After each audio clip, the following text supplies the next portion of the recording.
your captain speaking. We are currently 30,000 feet in the air, and we haven't even left the airport. We just lit the joint. Just kidding, a little pilot humor there. We like to have fun. Our destination today is Casablanca, Morocco. So everyone, sit back, fasten your seatbelts, and prepare for takeoff. We will be arriving in 6. Are you looking for a better way to play player props or daily fantasy sports? Well, look no further than Prize Picks. Prize Picks is the leading over-under daily fantasy game. Why? Because it's so easy to use and win. You can make your picks in under 30 seconds and win up to 10 times your money in one day.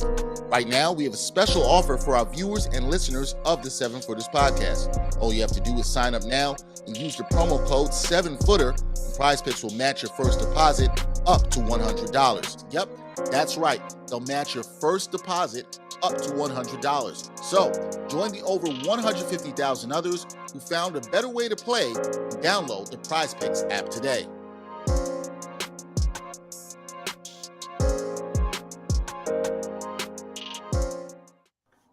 Seven Footers crew, what is going on? Welcome back. It is Jarod and Jenna, and it is a beautiful day in the neighborhood, my friends, because the NBA is back and all is well and right in the world. Well, it's really not. It's actually treacherous. However, in the basketball world, it is all well and right for the fans. Yeah. But we'll get into the nitty gritty of these teams and what's going on in the association. But as you saw at the top of the episode, guys, hey, what's up, Dex? We love you, buddy. You know what? This is a perfect time for him to come in because as you guys heard and saw at the top of the episode, Dexter voices our Prize Picks gambling segment. And you guys know that Jarod's lining your pockets every single week with the best bets, choices, of course. And now we need to get into it. Remember, guys, the game's on TNT every Tuesday. Tune in for our betting segment. Jarod is going to be crunching numbers because you know your girl don't do that. Doing the best that I can to win you guys some cash out here in these gambling streets. Love it. Love it. All right, let's get into the teams that are playing to open the season on Tuesday on TNT. We're not going to stay here too long because, as you guys know, this episode will drop tomorrow on a Wednesday after these games have been played. But some noteworthy things here to talk about. Let's start in the East because y'all know your girl loves the Eastern Conference. It's been known if you are an except that you love the Lakers, so you're like kind of like a Moonlight or a Western Conference lover. First of all, I don't appreciate being exposed. Second of all, okay, LeBron James was in the East. He was for many years. Many Okay. years, yeah. Y'all know how it goes. And if you don't, I'm an extreme LeBron James fan and an Eastern Conference lover. Stan. Let's be clear. LeBron Welcome James Stan. to the 7-Footers podcast. You will hear a lot of this bickering, which is amazing in the highlight of this podcast. All right, let's get to the 76ers before Draw and I start catching strays here. So we have so many things happening because we got a slimmer James Harden down 50 pounds, he alleges. And then we got the addition of the defensive beast and PJ Tucker, Tyrese Maxey kind of coming into his own here, finding his confidence in this Sixers offense especially. And, you know, we already saw James Harden and his drip walking into the arena at TD Garden. He, as I said to you off air. If you haven't seen it, look it up. Those slippers... Look, ain't nothing like being a super rich athlete. Like, I mean, these dudes just wild out. But no, Jenna, you know, as you said, like the games are going to happen. Like, we're not going to break down the games because they're going to, by the time we do that, it's going to be stale news because the games already happened. Right. Let's more talk about what's happening in Philly. Look, I like the addition of PJ Tucker. We talked about that a little bit a couple weeks ago. It's a good pickup for them. Harden being slim is important and Tyrese Maxey is important. Look, Jenna, here's the thing. If Philly wants to be who they think they are, which are potential NBA champions. We know Joel Embiid is the perennial MVP candidate. Okay, that's a given. James Harden is no longer that MVP caliber player he was in Houston. He's just not that dude anymore, okay? Tyrese Maxey is ascending. I think, Jenna, Tyrese Maxey needs to be their second best player. He needs to be the guy, and it may not start on day one of the NBA season, but by the time we get about halfway through 42 games or 41 games or so, he needs to assert himself as the second best player. And James goes into a tertiary role. And in that role, if James Harden can average 20 points a game, about 8 or 9 assists, but he gets his 3-point shooting percentage back up to 36, 37%. I mean, preferably I'd like it at 38, but beggars can't be choosers. 36, 37%. That's perfect. And if Maxi's averaging 20 something and he's attacking the rim and getting the free throw line, look, man, and Joel is doing his usual 30 points, 10, all that stuff. They're going to win a ton of regular season games. That's for sure. Yeah. Could be the number 1 seed in the East. Now, what's going to happen come playoff time? I don't know, but let's first get there and let's, establish that kind of precedence. Yeah. Love the addition in Tucker. I think it's really going to take a lot of weight off of Joel Embiid. Help them defensively, down 3-point shooter. Look, can Matisse Thybulle develop he's such a good defender, but he's such a minus on offense. Like, bro, did you work on your 3-point shot in the summer? What about Tobias Harris? Why are we not talking about Tobias here? Because the problem with Tobias Harris, Jenna, is that he's going to eat up he's going to get a bunch of pick and roll calls and plays run for him during the game because Doc loves Tobias Harris. And it's like, bro, those plays you're running for Tobias Harris, run those for Tyrese Maxey instead because he's just better. Like, look, Tobias is just not consistent. That's the problem. One day, he's going to do 20-something points. The next game, he's going to score 6. And be You're not wrong. And the problem is he's being slotted and paid a salary that suggests he's an all-star level player. He ain't that. Well, them throwing away Seth Curry for some reason, Well, gave him part that of the Ben room. Simmons trade and all that, but it is what it is. Really? Seth? Anyway. All right, let's stick to the business here. Let's talk about the Boston Celtics because they are making their Ime Udoka list debut. Yeah, you like what I did there? Yeah. Like it. Yeah. Anyway, nothing good about that because they don't have a real leader that they trust in. Damn, Jenna, look at you firing shots at Joe Mazzulla. He's just catching strays. Listen, Joe, no offense, but to step into that role, they need to buy into you. They need to buy into your scheme and your playbook, and they need to respect you. And this wasn't the plan. So. This wasn't they didn't go into the season thinking this was going to be the case. Exactly.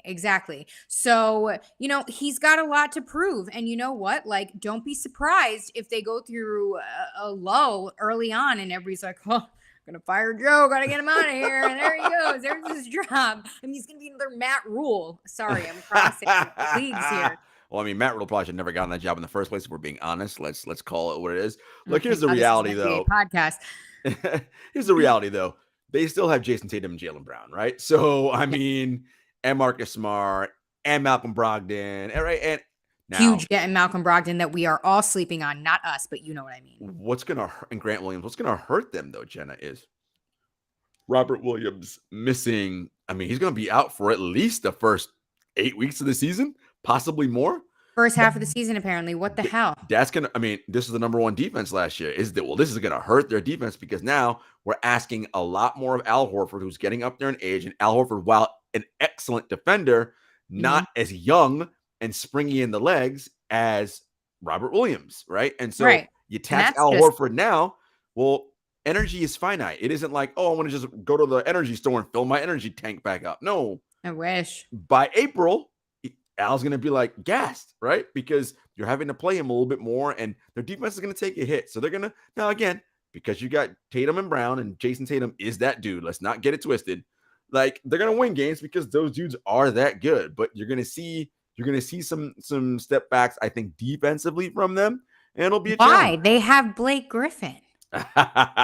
Well, listen, Blake is wonderful and Blake's going to do his thing, taking charges, but Blake also, right? He's an older player, right? In switching out 1 through 5, you can't ask him to play heavy minutes, right? He can't do play that some at this few stage. Meaningful minutes. He's gonna play for sure because they're gonna need him with Robert Williams being out. So again, I think you're gonna see some challenges for the Celtics defensively. Excuse me, but having Tatum and Brown is gonna make up for a lot of that, and they'll be able to win games off the strength of those 2 guys alone.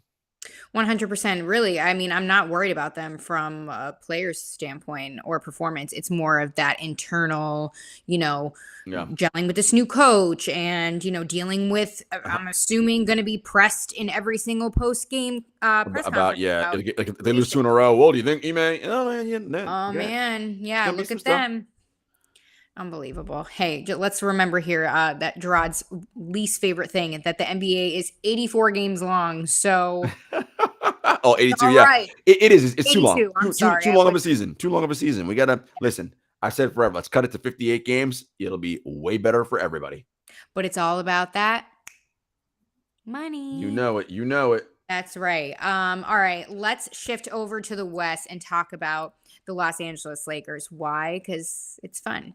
So let's talk about this team. New faces in different places. The debut of Patrick Beverley on this backcourt, and Russell Westbrook coming off the bench. Apparently, he is very open to this by Darvin Ham. I mean, What are we thinking? does he have a choice to be into it or not? I mean, look. No, but you know what? We need to stop, not us. Yeah. The collective people need to stop picking on Russell Westbrook. He's taking it so well, and it hurts my feelings. I don't like bullying. It's funny you say that because every point and turn that people are talking about it. Like Kevin Durant, PG-13 sent him well wishes on Twitter.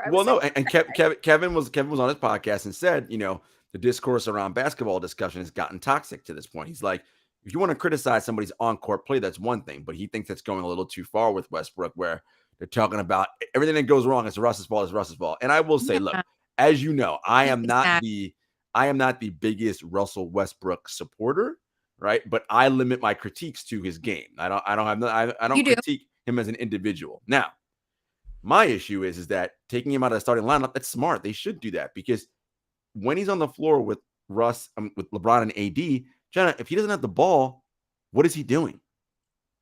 And if he's on the floor with LeBron and AD, guess what? He ain't going to have the ball.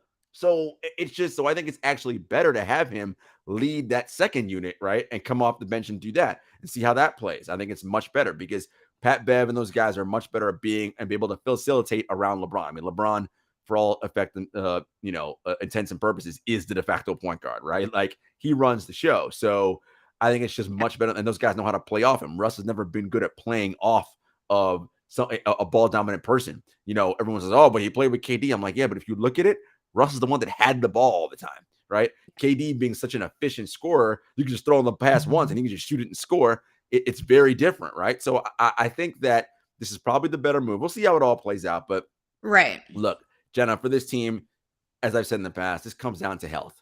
If LeBron and AD are healthy, they'll be fine. And by healthy, I mean they got to play like 60 games like together. If they do that, they'll be fine. They don't.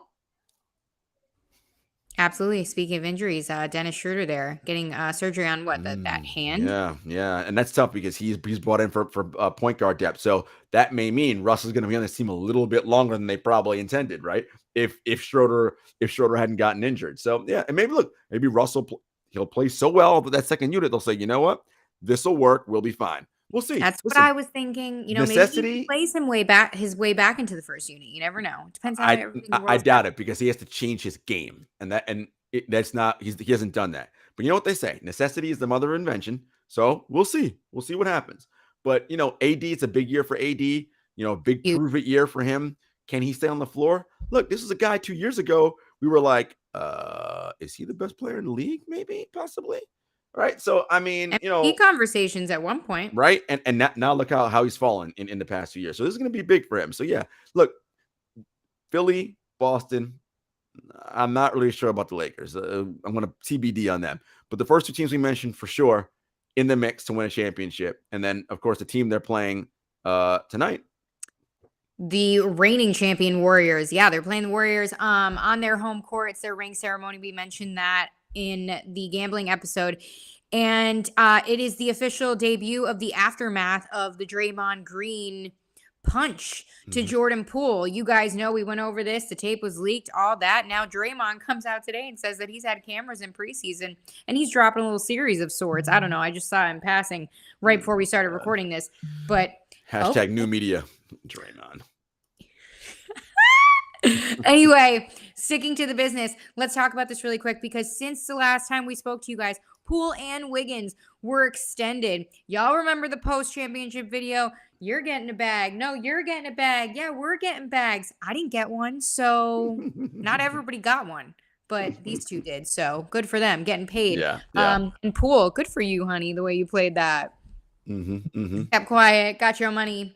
But yeah, so again, all title contenders competing tonight, except for potentially the Lakers. But I mean, I didn't say that. Jarod did. No, but look, here's the thing. I think so. The Warriors extending extending Jordan Poole and Andrew Wiggins. What's that saying is the writing's on the wall, and not just for Draymond, for Klay Thompson as well. The Warriors have a plethora of young guys behind them who, look, this could be the future bridge to the team. Jordan Poole, Steph Curry, Andrew Wiggins, James Wiseman, Jonathan Kimmich. Look, all these guys, they're like, you know what? This is the future, and we can win with these guys. So all I'm saying is pay attention to that and watch. But the Warriors, I think, will be just fine.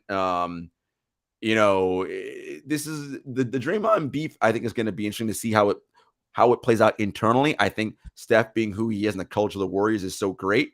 But, you know, does this have an effect at some point in the season? It might, and it could. It definitely could. And hey, it's a long season. Tempers flare, but hopefully they can keep that in check because, I mean, again, this is, I don't know about you. I think we might have mentioned this, but like, in my opinion, this is the last, not the last, but the window for that championship for this older OG Warriors squad to repeat is very small. And this is one of those windows where they can do it. You know? I think, look, they can definitely repeat. I think the biggest thing is, you know, can they repeat without Draymond? And let me rephrase that. Do they think they can repeat without Draymond? Right now, they probably say no. But midway through the year, can they? And if they're like, you know what, Wiseman and Looney and Kuminga, they can approximate and we're playing just as well, that may be the impetus they need to be like, you know what, we're good. We can move him now. Or, you know, he decides to opt in, whatever. They trade him next year, you know. Shout out to our guy, Dexter Henry, asking, are the Warriors a 50-win team this year? I think so. So here's what's interesting. I don't think we have any 60-win teams this year. I just think that it's going to be too hard to win games. So I think it's going to be a lot of people bunched together. 52, 50, 49, 47, like, everybody within 2 to like 6 to 7 games. The Warriors will definitely a 50-win team. The question is, can anybody in the West win more than 50 games? And I think there might be a team or two that can win more than 50 games. Not a lot more, but a few more. All right. Well, before we move on here, I would just like to take a second to note that there was NBA preview that y'all got together. We did. Was it you, Dex, the guys? Are you saying this because you were not on this preview show? Yeah, I'm still begging 2 years later to be let into the group chat, but y'all won't let me in. Probably because you know I'm nuts, but still. So Dex, if you're in there still and you're listening to this, yeah, we will do a show where we bring you on. Don't you worry. We have to cross over with our friends too. It's always good to cross over with the friends. Yes, indeed. But no, look, I think Golden State is fine. That's another team that's a championship contender. Of course, you have to respect the defending champs, obviously. All right. Well, what do you think about this? I mean, people, up in these news streets are talking about, it's a wide open lane to the championship this year. I mean, the East and West. Tell me who you actually think is gonna or can make a run at this point. Shout out to Dex for saying, my bad, Jenna. I'm just busting you. You know we have to have you on. We will definitely get you on. I do think that, Jenna. Okay, so we mentioned Philly and Boston in the East already, right? Okay. Look at this. Oh, next solo guest. Look at you. All right. Girl, I'm cool. Let me just take a picture. You see that, Dex? She put it out there. That means you gotta do it now. There it is. So we mentioned Philly, Boston in the East. I think you can't discount Miami, obviously. You can't discount Milwaukee, right? Milwaukee won the title 2 years ago. That's 4 teams right there. Okay. A lot of these teams have their same guys coming back, but just Now, healthy. Milwaukee's got to deal with the Middleton injury. He's not going to start. He's going to miss the first, I think, what they say, 4 weeks maybe. He might be out. And then they're also Pat Connaughton's also out for them. So watch that. Now, I'm not as concerned about Milwaukee and where they finish because they can win on the road. They've proven that they won the NBA title. So I don't really care where they end up being seated. But Milwaukee, of course, can come out of the Eastern Conference. After that, look, we talked about this team all the time. We know they're volatile, but Brooklyn has the highest variance of any team in the NBA. They could have the best record in the NBA, and they could also fight for the play-in. Right? That is the variance you have with this team. Because if you look at just on paper and talent alone, they are that good to have the best record in the league. Right? Anytime you got Kevin Durant, Kyrie Irving, Ben Simmons, Seth Curry, Joe Harris, Royce O'Neal, Patty Mills, the list goes up. They are good. They're TJ deep. Warren, they're super deep. But they also have KD, Kyrie, but all players who, for one reason or another, whether it be going AWOL and needing PTO, getting injured, whatever the case may be, we don't know. We don't know, right? And let's just assume everybody's healthy and they all committed to play. This isn't just add water, stir, and we're good. Ben Simmons hasn't played basketball in 18 months. It's going to take him a while to ramp himself back up, and it's going to take some time to develop chemistry, and which is why they need to be playing and not, again, taking week-long PTO and dealing with injuries and all that, right? But if they do that, this team can be very, very good. The other piece is they have to buy in defensively. In the preseason, and that's preseason, so let's not lose our minds, but I saw it the last 2 games. I'm like, oh, when this team tries defensively, they can be a decent. So you got to just try. Give an effort on that end of the floor. So many times the last few years with this team, 0 effort on that end of the floor. Literally none. A screen comes, dudes just die on the screen. They're like, oh, help, switch. It's like, what are we doing? You build those kinds of habits. What are you going to do come playoff time? The same thing. All right. So we'll see. Kyrie, of course, had a one-on-one with Shams that I know you saw, which I thought was interesting. It's Kyrie. Well, Kyrie, it was almost 8 minutes long. The clip that Shams had posted, I'm sure it was longer, who knows. But even in the interview, Kyrie said, I don't usually sit down, or I don't usually have the opportunity to sit down and speak like this, like I am with you. He spoke about his wife, his second baby, his son, that he caught. He was the doula. He was the midwife, everything. Mid-husband, I believe he said. Yeah. Do you say mid-husband? Mid-husband. Yeah. I'm over here, midwife. And he spoke about his family and things like that, and how they had tough conversations about his views on things and of that nature. But on the floor, sticking to basketball, he said, he's not worried about free agency right now. He didn't have a lot of options because of his contract situation. He had constant communication with the Nets in the summer. But he said deciding to come back to Brooklyn, it was the roster that drew him in, which I thought was really interesting. And he said he's ready to play his role and not alone. Sounded like a team guy. Sounded. Why are you laughing? Let me parse through what all that Kyrie speak actually means. Oh, look at him over here dissecting. Philosophical. Now, admittedly, trying to decipher what Kyrie's saying is a fool's errand because he just says all kinds of wacky stuff. However, Kyrie, so he sat down with Shams. He'll sit down with ESPN's Nick Friedel. Yes. Listen, Kyrie is doing a little bit of an image rehab tour right now. Everybody want to know why that is? He's in the last year of his contract. If he wants to secure another bag, homie got to be on his best behavior this year, because if he has another year like he had the past couple, what GM could justify signing up that dude to a 4-year maximum contract and expect to keep his job? You'd be a lunatic to do it, right? So he has to be his best version of Kyrie. Play as many games as he can, be the good soldier, be a good teammate, try on defense, all that stuff. That's what Kyrie has to do. I'm sure Dex has got something funny to say. I'm cracking up. I can't. I am fluent in the language of Mr. Hotep handles. It is true. You know what, though? But it is image rehab. He has to, Jenna. All jokes aside, I agree with you. At least that's what I could see the puzzle pieces fitting as. He wants another 29 deal. games last year. A lot of things went awry, and And listen to what he said in those interviews. People are talking about my name and how I don't care about basketball. I don't want to play. Yo, my guy, whether or not you say you want to play or not, the results are what they are. You didn't play. Now, you can say the whole, yeah, but it was a vaccine. It was my choice. Okay, cool. I'll give you that. But my man, you weren't the only person on that team who didn't want to take the vaccine. James Harden took it, right? Guess what? That's when you are a part of a team. And Kyrie said, I care about my teammates. I want to be a team player. Well, bro, if you care about your team and you want to be a team player, then you take the vaccine, right? Because that's because you care about your teammates. You sacrifice, right? You give up of yourself because for the greater good of this team, right? That's what you do. He didn't do that. And the year before, when there were no vaccine mandates, who took out, again, 10 days to go on PTO to do Lord knows what? We see you on Zooms with Cynthia Nixon and voting things. We see you at the club. It's like, bruh, listen, we've seen your movie before, my guy. We've seen it the last 2 years.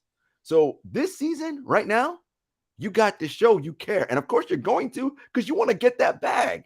Now, again, if I am a team, even if he has his best season and wins MVP, you have to think twice. I'm like, am I really going to? Because guess what? Because who's to say that he signs a 4-year max deal or super max deal that he's not going to act the fool in year one and be like, all right, I already got my contract. I'm going to start doing my thing. Hey, I'm sitting out these games. I need PTO. I got this. I got that. Listen, I'm just saying. So this is a prove it year for Kyrie. It definitely is. And if I'm another GM after his contract is up, I would definitely consider. We've spoken about this. Just putting some stipulations maybe in there. You gotta come to work. Yeah, that's my first stipulation. You gotta show up to work. That's number one. Oh man, if you are just new or just joining us to this podcast, just know that these passionate soliloquies that Jarod goes off on they're frequent and they're amazing. So you're gonna get one at least once per episode. It's because he's probably a good dude. He's a lot of good stuff in the community, and he's such a brilliant basketball player. Like a good guy. It's like, bro, I just want to see you ball, man. I don't want all this other nonsense. Just do the thing that you are better than 99% of the people in the world at is this. We want to see you do this thing. That's it. As much as possible. That's what we want to see. So let's do that. Last thing I'll say, I said this, oh my gosh, maybe last season on the podcast, and I still firmly stand by it. Don't be in my mentions. He is the best point guard in the NBA. Listen, when he is right, he is. I mean, he's there's ridiculous. No one better. He is a 3-level scorer. Like he is ridiculous. Yeah, and all y'all Steph Curry fans, don't confuse that with he's the best shooter in the NBA. The girl didn't say that. The best point guard in the NBA is Kyrie Irving. So you can make that. You can make that argument. Again, Kyrie, people want to see you play. So we'll see what happens over time. But so let's go. Let's recap East teams that we said could potentially do it. Philly, Boston, Milwaukee, Miami, and look. I'll give Brooklyn in there, right? I think those five teams can come out of the East. Are we missing anybody? No argument there. Cleveland, I don't think they're ready yet. Atlanta's not ready yet. But they're going to be coming. Right they're there. Coming. They're not ready yet. Who else am I missing in the East? I don't think anyone. I think that's not in competition with those teams. Yeah, to come out. Yeah, Chicago, the Lonzo Ball injury is going to hurt them, so they're not. And I don't know if DeRozan's going to have another repeat year like he had last year. I think those are the teams. Yeah, no, that's it. The West, obviously, we said the Warriors. Of course, gotta start with the Warriors. Jenna, so I said two teams could potentially finish with more wins than the Warriors this year. Let's look out for the Los Angeles Clippers. Oh, yes. They get back Kawhi Leonard. When we last saw Kawhi fully healthy and playing, we saw him lead the Toronto Raptors to the NBA championship, right? When he was fully healthy, he played the whole that. Now, when he's with the Clippers the season before last, right? They advanced in the bubble, but then he got hurt and they lost, right? Listen, you got Kawhi and Paul George. That's a hell of two guys to start with, right? I mentioned Tatum and Brown in Boston. It's similar here, right? That's a nice two guys to start with. And the Clippers are deep. the both of them have had significant rest. Mhm, So you got to mhm. think of that too after, teams like the Warriors went, of course, obviously the furthest in the postseason, and the Celtics on the Yeah. East. Yeah, yeah, So yeah. things to note there. Who else in the West? As you know, I'm a huge Nikola Jokic fan. I love You the are Denver Nuggets, of and the guess who's coming back for the Nuggets? Jamal Murray and Michael Porter Jr. And your let me just guy. tell you, if Michael Porter Jr. is approximating all-star level, this team's going to win like 55 games. They might win 60 games. And I said no one's going to win 60. I mean, if Murray is doing this thing, Jokic is playing like the two-time MVP that he is, and Michael Porter Jr. is approximating all-star level, this could be the number one seed in the Western Conference. Like they added Bruce Brown, they added Kentavious Caldwell-Pope, so I love what they do defensively now. You got Jeff Green coming off the bench. You got Bones Highland. Listen, I like this team a lot. So watch out. So that's just 3 teams right there, right? So I said Clippers, Nuggets, Warriors. So that's 5 in the East. That's 3 in the West. That's 8 already. No Suns. We're still going. I'm not even done yet. I know. I'm just asking. Let's Memphis Grizzlies. Let's put them at 9. Oh, Now they're going to be without Jaren Jackson Jr. to start the season. So, everybody talked about how when John Morant was out last year, they went like 20-4 or whatever the record was. yeah. But the difference was that they were able to play really well defensively. Without Jaren to start the season, they're going to have a real tough time defensively. And the thing is, the window for him to be back is November to January. I'm like, well, if it's January, that's going to really put a damper in where they are. If it's maybe December, it's a little better chance to kind of, right the ship and really go on a run there. So Memphis is going to be very good. Phoenix, look, the DeAndre Ayton, Monty Williams situation is weird. Apparently those two still have not had a conversation. It's just bad for business. I agree. Now, they of course still have Devin Booker, Mikal Bridges, Chris Paul is a year older. Oh, look, DeAndre Ayton's played well in the preseason. They have the Jay Crowder situation, which is kind of strange, right? But this Another thing, the juju around this team a little funny. I don't really know. Okay, let's toss in. All right, so now we're getting around teams where it's like they could, but they're gonna need a lot of things to go right. Dallas, everybody's gonna get a high on Dallas because they went to the conference finals last year. Look, I'm not sold. I hear you. You only play who you play, right? So you never apologize for making it to the conference finals. But are they a true conference finals team? I don't think so. Look, Luka is all world and he may win MVP this year. Great. Tim Hardaway Jr., Spencer Dinwiddie, Maxi Kleber, Dorian Finney-Smith. I mean, those guys are good, but I just feel like, and again, in any playoff series, Luka can go in against any team. It doesn't matter who they're playing. The Nets, the Warriors, it doesn't matter. Luka can step on the floor and be like, no, I'm the best player on the floor. Doesn't matter any series he gets in. He can be that dude. He is that good. But alone? But is that enough? Are you a believer in Christian Wood? I don't know. We'll see, right? Again, I think for Dallas, it's going to be, I want to see those other guys around Luka. What does that look like?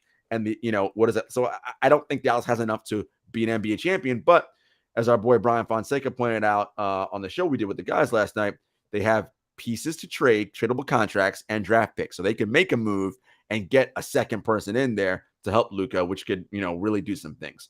After that, I don't think these teams I'm mentioning next are going to win, but they're going to be very good. The Pelicans, I think, are going to be very good this year. I think with Zion back and yeah, I think they're going to be really good. We saw what they did last year without Zion, right, in the first round of the playoffs. So I think they're going to be fun. Who else am I missing? The Lakers. We did talk about them. Okay, let me just put the Lakers. If LeBron and AD play 60 games each, yes, they can contend. If they don't, they will not. It's that simple. What about like a mid-season pickup, like someone I don't know, Miles Turner or Buddy Hield? Right, that would put them over the edge a little bit. But the question is, what do they have to give up to get? They got those draft picks, but they won't give those up. Those first rounders, they will not do it because they know, man, we gotta. we gotta build. So if they listen, that'd be a hell of a coup if they could somehow find a way to get Miles Turner or Buddy Hield. I think Miles Turner would be huge for them. Oh my God, that would be something. then yeah. So we'll see. So they're in the mix. So I think we mentioned what, 10 teams? And that's pushing it.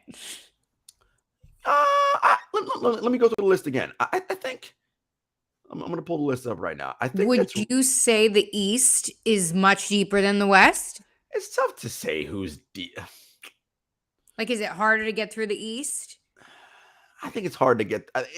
Look, winning rounds against any. Oh, we didn't even mention Minnesota. Minnesota. I mean, I don't think they're not ready to win a championship, but they're going to be very good this year too. Oh, I forgot to take them out of the puppies folder. Yeah, the Timber Puppies. Yeah, they're a little bit out of the puppy folder. Okay. Oh, I didn't mention the Raptors in the Eastern Conference. I don't think they're not ready to get to that next stage either, but they're going to be very good. So in the East, Celtics, Heat, Bucks, Nets, Sixers. I think those are your 5 teams that could come out of the East. That's 5 in the East.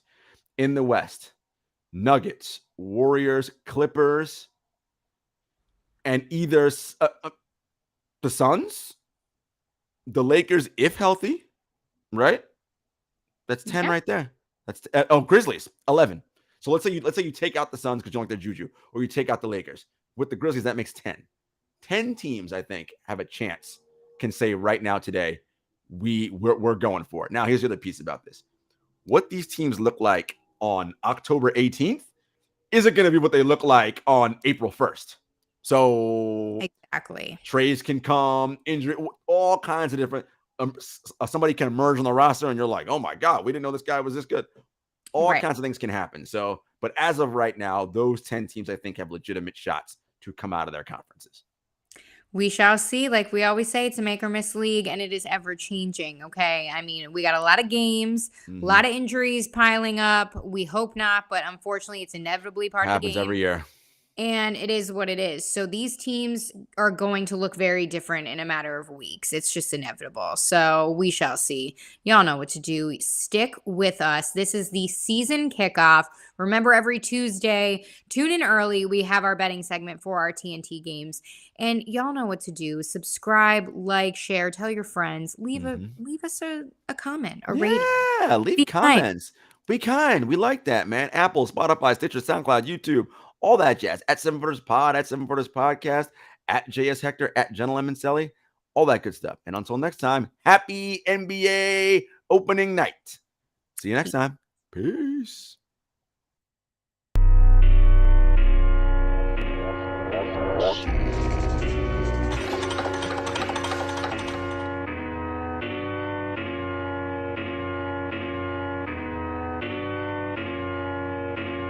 Spent a couple years out here with these raps, trying to have a plan that we made come true. Applied to some jobs, but I ain't hit back. I don't